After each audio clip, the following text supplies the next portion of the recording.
ঠান্ডা এখানে আমাদের এখানে ঠান্ডা এনে হাত ঠান্ডা হয়ে গেছে। 3:30 বেরিয়েছে, এখন 8টা বাজতে যাচ্ছে।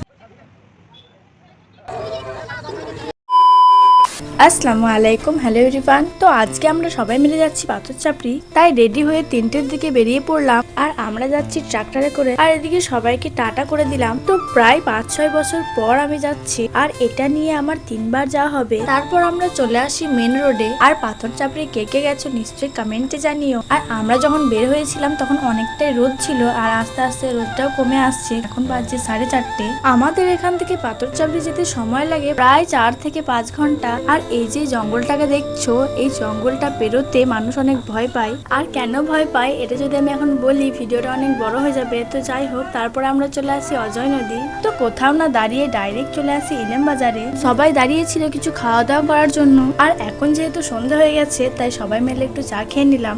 তারপরে চলে গেছিলাম আমরা সিঙ্গারা নিতে। আর এখানে সিঙ্গারা নিতে গেলে নাকি আবার টিকিটও কাটতে হয়। তারপরে আমরা সবাই মিলে খেয়ে নিচ্ছিলাম। তো তোমাদের সাথে ওখানে গিয়ে একেবারে কথা হচ্ছে। 5 hours later. তো 5 ঘন্টা পর আমরা পৌঁছে গেলাম। আমরা চলে এসেছি, ওই তো ঘর ভাড়ার জন্য ছেলেগুলো যাচ্ছে ঘর ভাড়া দিতে। কি ঠান্ডা এখানে আমাদের এখানে ঠান্ডা এনে হাত ঠান্ডা হয়ে গেছে। 3:30 বেরিয়েছে, এখন 8টা বাজতে যাচ্ছে।